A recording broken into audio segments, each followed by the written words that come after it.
A neve caía tão densa que parecia estar pilotando através de estática de televisão.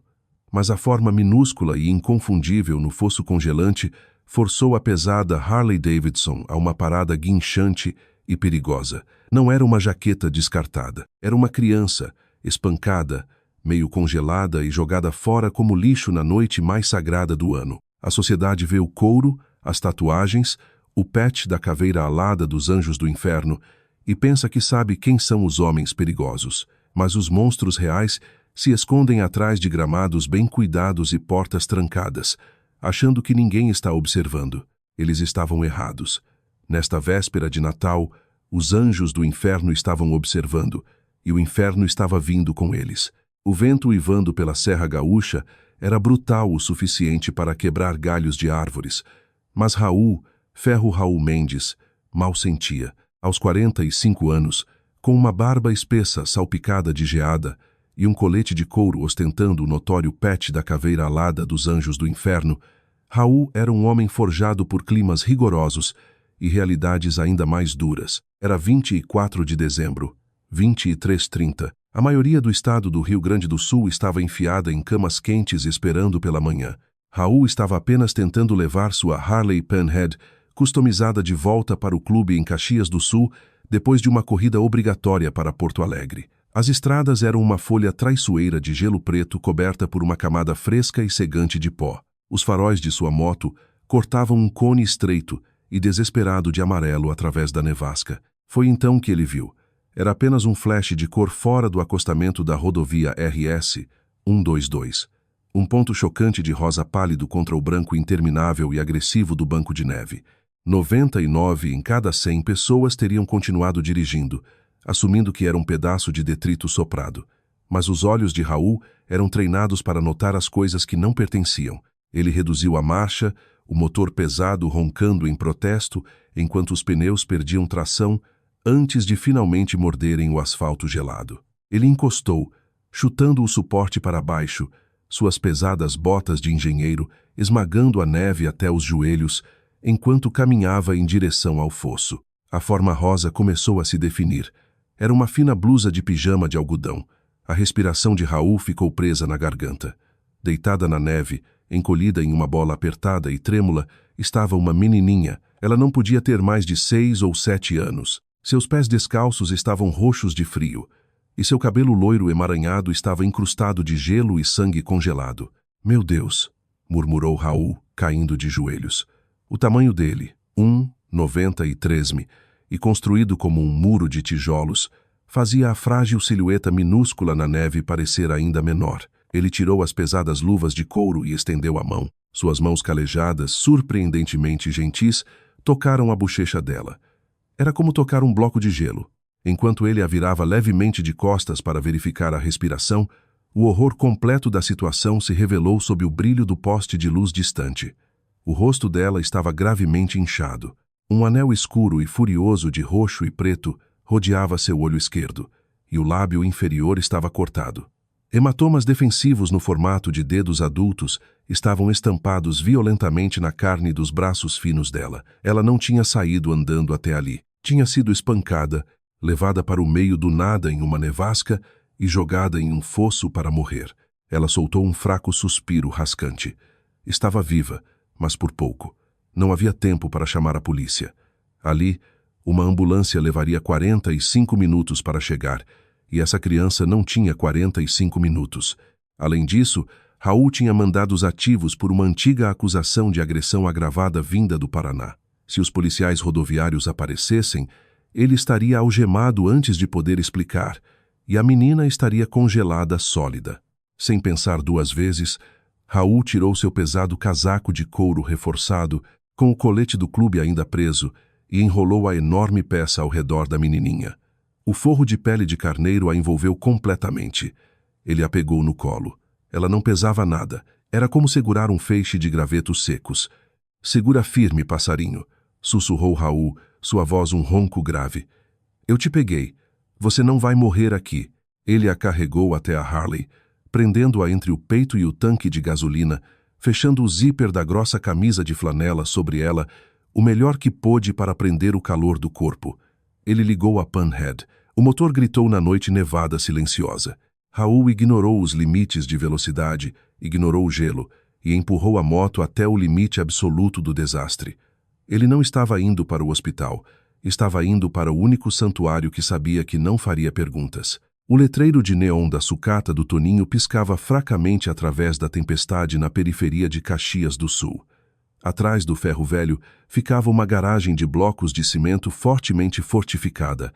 Era um ponto seguro conhecido para o capítulo local dos Anjos do Inferno e, mais importante, era onde o Dr. Hugo Doc Mendes passava as noites.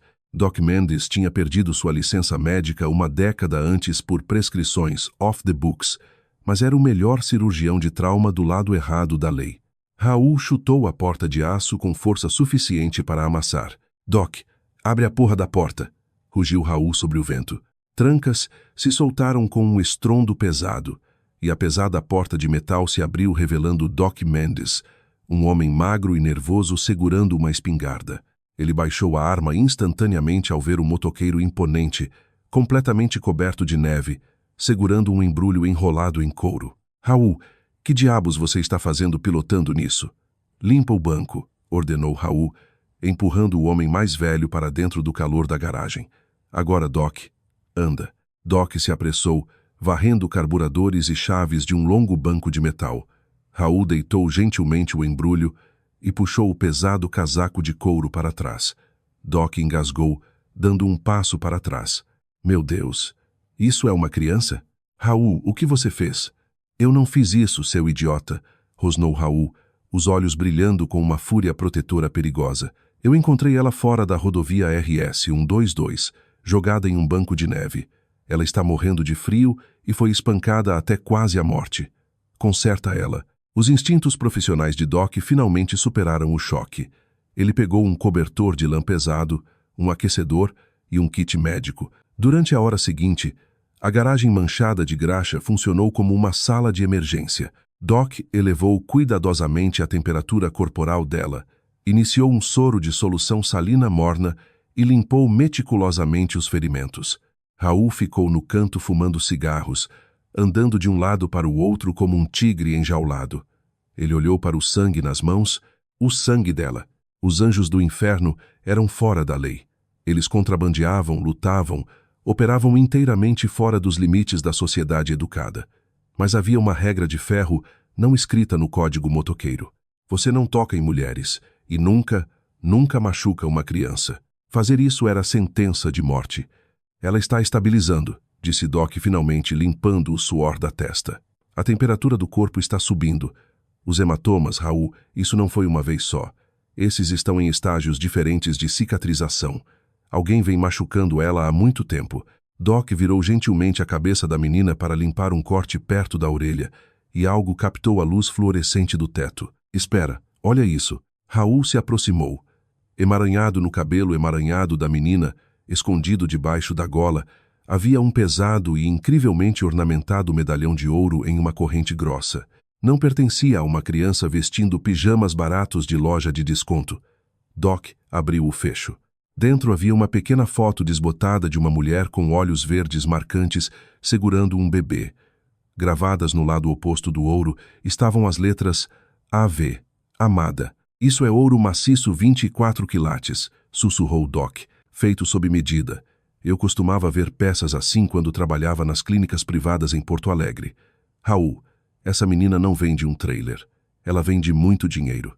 Antes que Raul pudesse responder, um pequeno gemido aterrorizado quebrou o silêncio. Os olhos da menina piscaram abertos. Era um verde vívido penetrante, exatamente como os da mulher no medalhão. Ela viu o teto sujo e desconhecido da garagem. Depois seus olhos se fixaram em Raul. Ele era uma visão aterrorizante, um gigante de homem coberto de tatuagens com barba espessa e olhos estreitados de raiva. Ela encolheu, soltando um suspiro agudo, tentando se enrolar em bola apesar da linha de soro no braço. Raul imediatamente caiu sobre um joelho, se tornando o menor possível. Ele tirou o gorro de caveira e jogou o cigarro fora imediatamente. Ei, está tudo bem, disse Raul, sua voz caindo para um grave suave. Ninguém vai te machucar aqui, eu prometo. Qual é o seu nome, passarinho? A menina tremeu, puxando o cobertor de lã até o queixo. Ela olhou para o casaco de couro dele, o que tinha salvado sua vida, agora pendurado em uma cadeira. Depois olhou de volta para os olhos dele. Crianças têm um radar inato para perigo, mas também para verdadeiros protetores. O que quer que ela tenha visto nos olhos do motoqueiro fora da lei fez ela parar de chorar. Ayla, sussurrou ela, a voz rouca e quebrada. Tudo bem, Ayla, eu sou Raul. Quem fez isso com você? Quem te deixou na neve? O lábio inferior de Ayla tremeu. Ela apertou o medalhão no pescoço com força. O guardião. Ele disse que eu era ruim.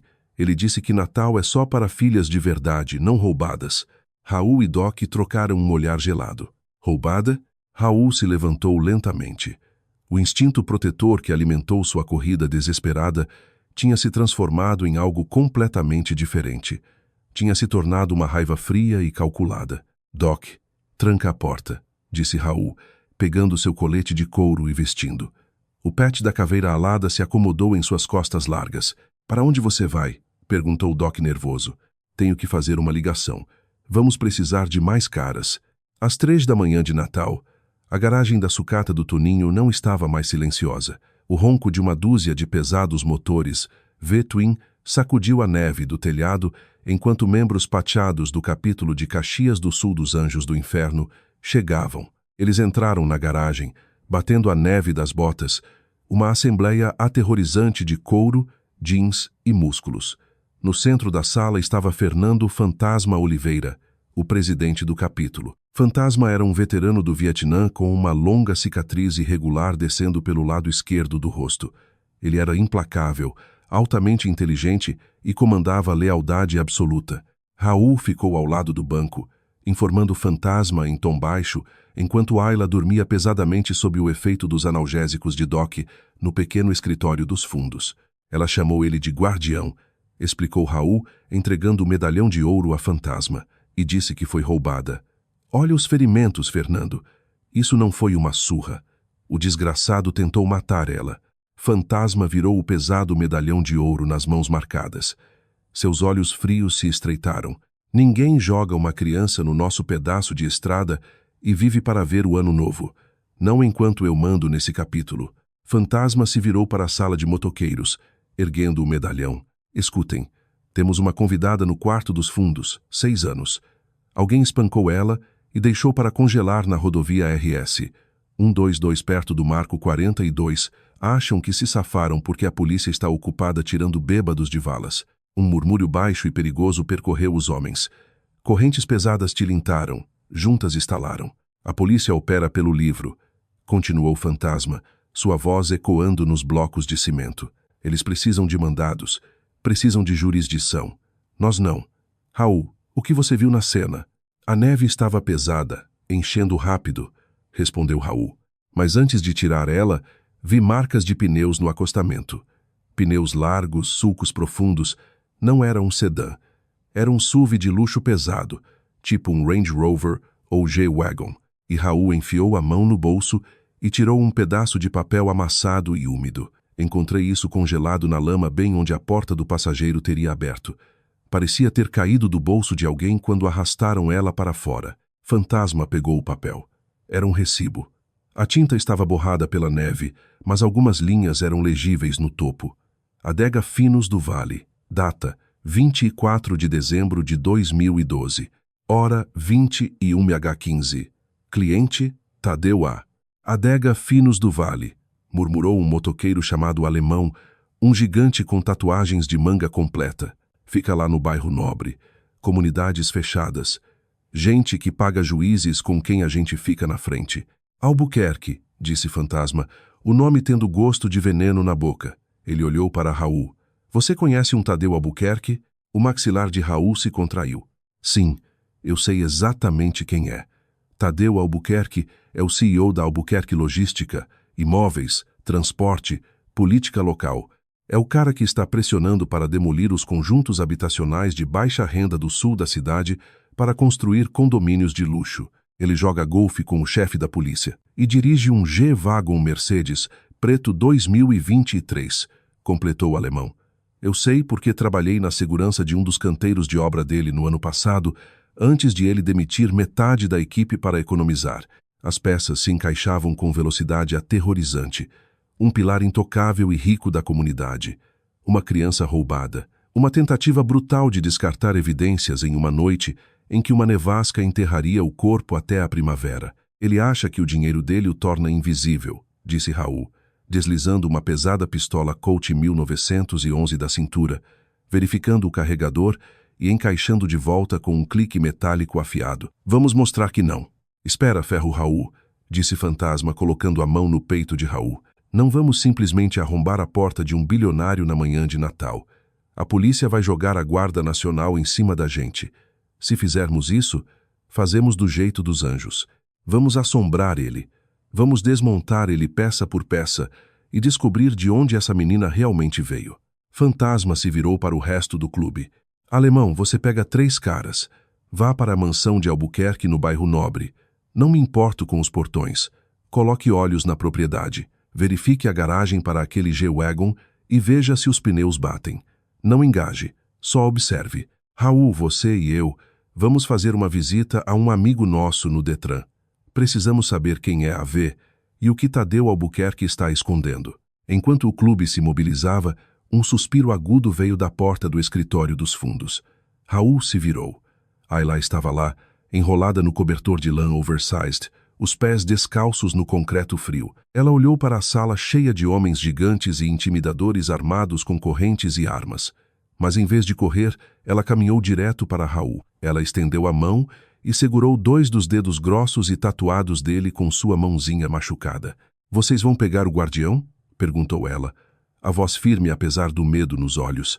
Raul se ajoelhou, olhando direto nos olhos dela. Sim, Ayla, vamos pegar ele. E ele nunca mais vai te machucar. A menininha assentiu lentamente. Bom, porque ele não é meu pai. O nome do meu pai era Arthur. Espera. Não.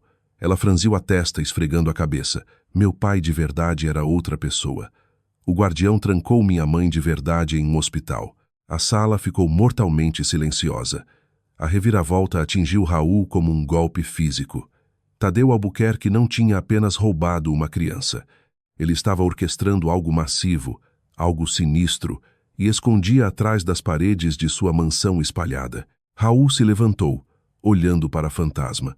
Não havia hesitação na sala. Os anjos do inferno não iam apenas machucar Tadeu Albuquerque. Iam desmantelar toda a vida dele. Montem, ordenou Fantasma, a voz fria como o gelo lá fora. Vamos caçar. A tempestade rugia, enterrando Caxias do Sul sob um manto branco implacável.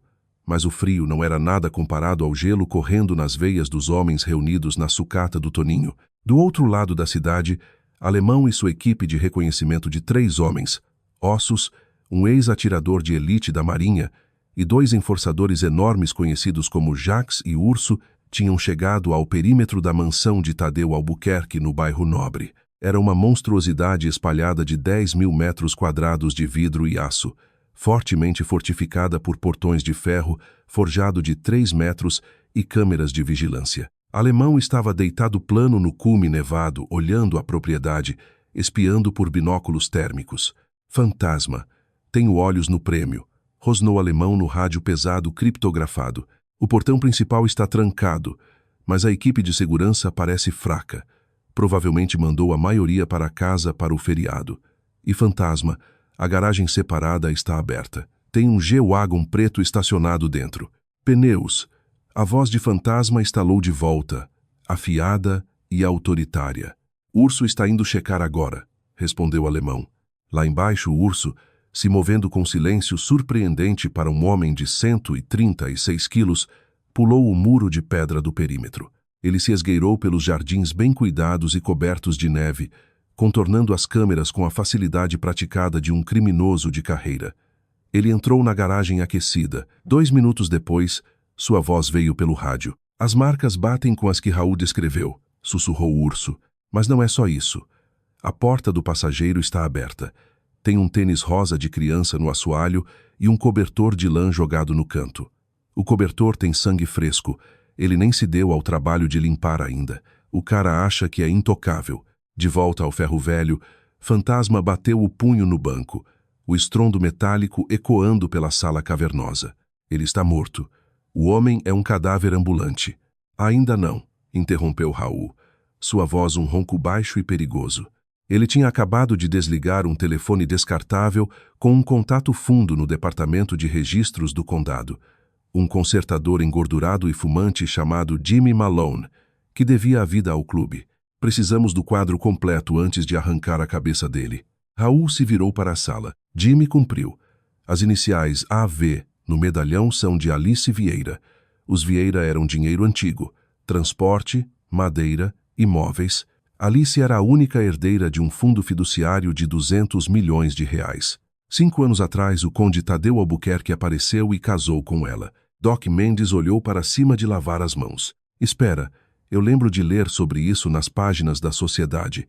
Mas Alice Vieira não sofreu um colapso mental grave? É o que Albuquerque contou aos tribunais, rosnou Raul. Segundo Jimmy, 2 anos atrás, Albuquerque teve um juiz particular e bem pago declarar Alice completamente mentalmente incapaz. Ele alegou que ela era um perigo para si mesma e para a filha. Ele recebeu procuração total e controle sobre o fundo Vieira. Depois, trancou ela no Instituto Vale Sereno, uma clínica psiquiátrica particular nas montanhas perto de Canela. A sala ficou mortalmente quieta enquanto a escala pura do mal começava a afundar. O fundo tem uma cláusula, percebeu o fantasma, os olhos se estreitando. Se Alice morrer, o dinheiro vai para a linhagem sanguínea direta. Vai para Ayla. Exatamente, disse Raul, olhando de volta para o escritório onde a menininha dormia. Mas enquanto Ayla estiver viva, Albuquerque não pode liquidar totalmente os ativos. Ele só gerencia. Mas se Alice ficar trancada para sempre e Ayla tragicamente se perder em uma nevasca e congelar até a morte, Albuquerque herda tudo, completou o fantasma. 200 milhões de reais. Ele espancou uma menina de 6 anos e jogou ela em um fosso por dinheiro.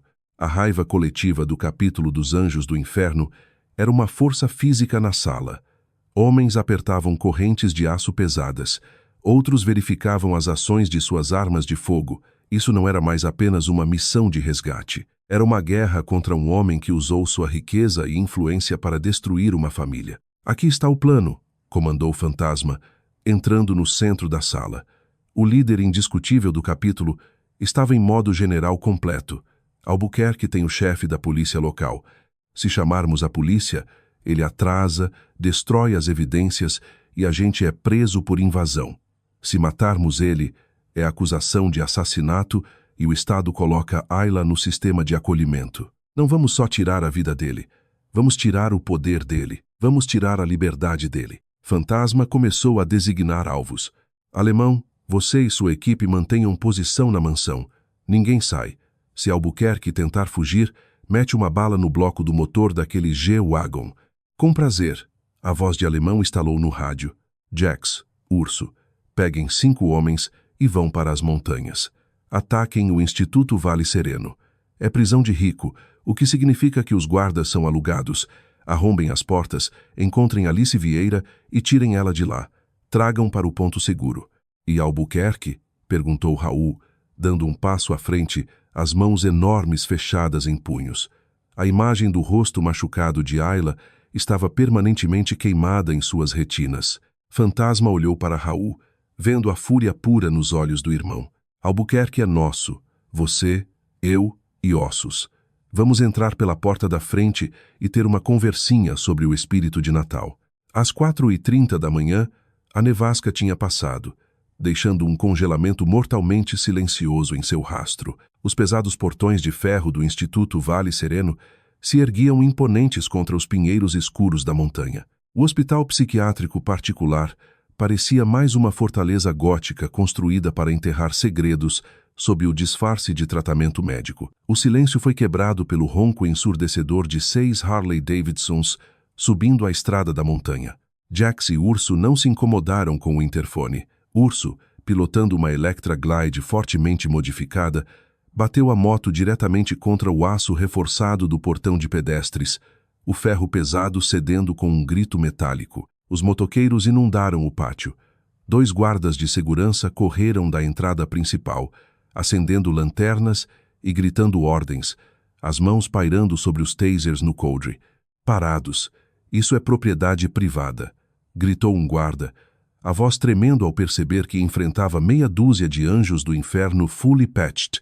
Jax, um homem imponente com pescoço grosso e rosto coberto de tinta de prisão, caminhou direto para o guarda, agarrou ele pelo colete tático e o levantou do chão. Estamos aqui para horário de visita. Em que quarto está Alice Vieira? Eu não posso. Confidencialidade do paciente. O guarda gaguejou. Jax o soltou e puxou uma enorme faca Bowie da bota, cravando a lâmina na mesa de recepção de madeira. Quarto, agora. Terceiro andar. Quarto 304, ala segura, gritou o guarda. Os anjos se moveram como uma unidade paramilitar. Eles ignoraram os elevadores, invadindo as escadas. Quando chegaram ao terceiro andar, encontraram as portas seguras trancadas por teclado. O urso simplesmente pegou um extintor de incêndio pesado da parede e esmagou o bloqueio eletrônico até a porta ceder. Encontraram o quarto 304.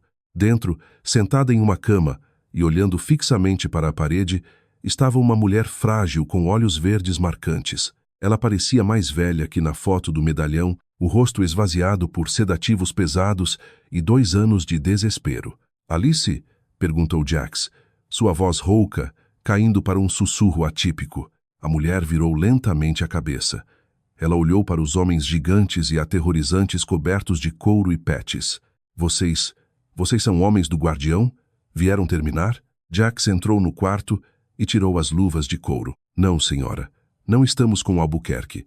Estamos com Ayla, e ela quer a mãe. Ao som do nome da filha, uma faísca de vida acendeu nos olhos mortos de Alice. A névoa pesada do sedativo pareceu se romper instantaneamente. Ela soltou um soluço irregular e desesperado. Vamos para casa, Alice, disse Jax, enrolando gentilmente seu pesado casaco de couro nos ombros frágeis dela. O diabo está cavalgando com você esta noite. Simultaneamente, 64 quilômetros dali em Caxias do Sul, Tadeu Albuquerque servia para si um uísque de R, 1000 em seu escritório espalhado forrado de mogno. Ele vestia um roupão de seda, de pé ao lado de uma lareira crepitante. Sentia um profundo e retorcido senso de realização. O feito estava feito. O problema estava resolvido. Pela manhã, os limpa-neves empurrariam a evidência fundo no fosso e na primavera ninguém se importaria. Sua autocongratulação foi interrompida pelo som da porta da frente explodindo para dentro das dobradiças. Albuquerque deixou cair o copo de cristal. Ele se estilhaçou no tapete persa. Ele correu para a mesa, abrindo a gaveta para pegar seu revólver prateado. Antes que os dedos tocassem o cabo, um pé pesado e calçado chutou a gaveta fechada, quase quebrando o pulso de Albuquerque. Raul Ferro Mendes estava sobre o bilionário, o rosto uma máscara de violência absoluta e aterrorizante. Fantasma e Ossos estavam flanqueando a porta, segurando espingardas prontas. Tadeu Albuquerque, disse Fantasma calmamente, entrando no escritório. Ele admirou as obras de arte caras nas paredes. Lugar bonito. Pena o que está prestes a acontecer com ele. Albuquerque recuou contra a parede, o rosto pálido, a arrogância evaporando completamente na presença de perigo real e sem filtro. Quem diabos são vocês? Vocês sabem quem eu sou? Vou ter a polícia aqui em 2 minutos. Eu jogo golfe com o chefe. Nós sabemos exatamente quem você é, Tadeu, rosnou Raul, dando um passo mais perto, sua silhueta massiva prendendo o bilionário no canto. Você é o covarde que espanca menininhas e deixa elas congelarem na neve. Os olhos de Albuquerque se arregalaram em puro pânico. Eu não sei do que vocês estão falando. A mão de Raul disparou com velocidade cegante.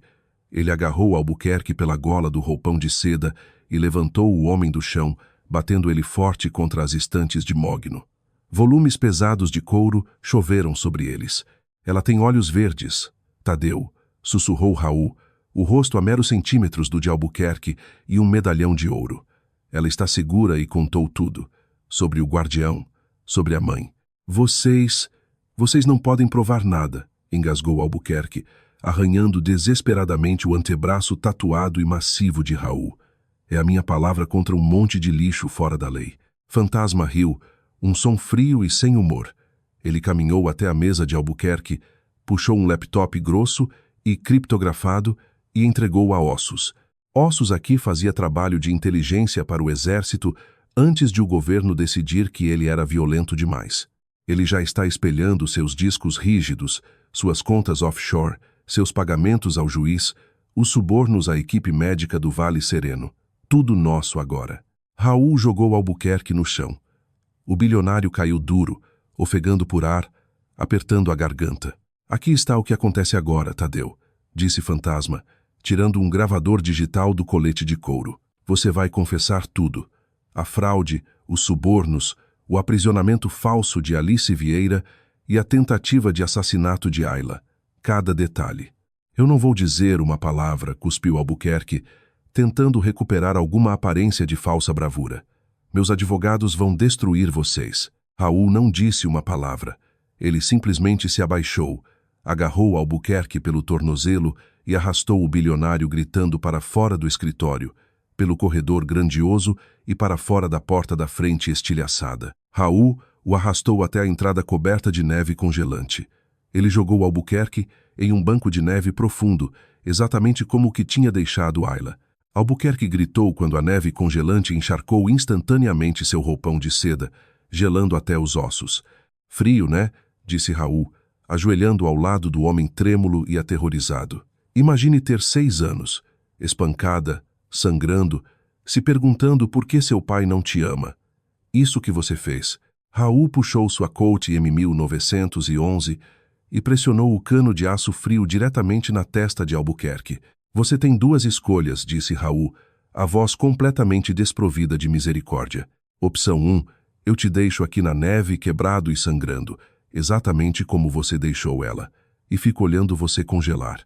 Opção 2, você fala no gravador do Fantasma e a gente te entrega para a Polícia Federal. A Polícia Federal? Ofegou Albuquerque, os dentes batendo violentamente. Nós não lidamos com polícia local, disse Fantasma, saindo para a varanda. Eu fiz uma ligação para um agente especial na sede da Polícia Federal em Porto Alegre. Ele está investigando seus negócios há 1 ano.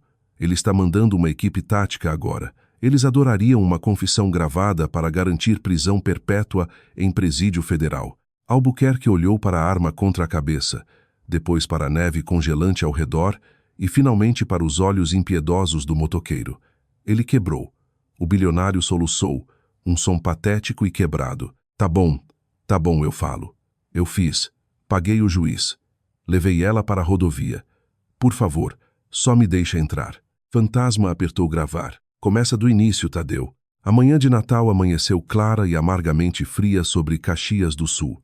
O sol refletia na neve imaculada, um contraste marcante com a escuridão da noite anterior. Dentro da garagem fortificada da sucata do Toninho, a pesada porta de metal se abriu. Jax entrou, guiando uma Alice Vieira atordoada e exausta.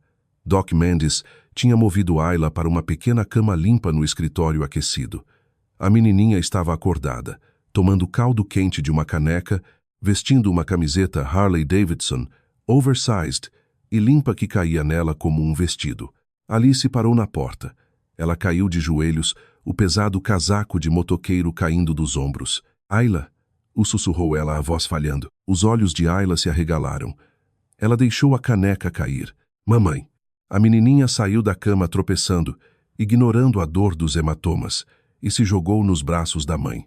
As duas se seguraram, chorando descontroladamente no chão de concreto. Alice beijou o rosto machucado da filha, balançando ela para frente e para trás, repetindo o nome como uma oração. Do lado de fora do escritório, os homens mais durões e perigosos do Rio Grande do Sul ficaram em silêncio absoluto. Alguns olharam para o lado, outros limpavam agressivamente os olhos, fingindo que era só poeira da garagem.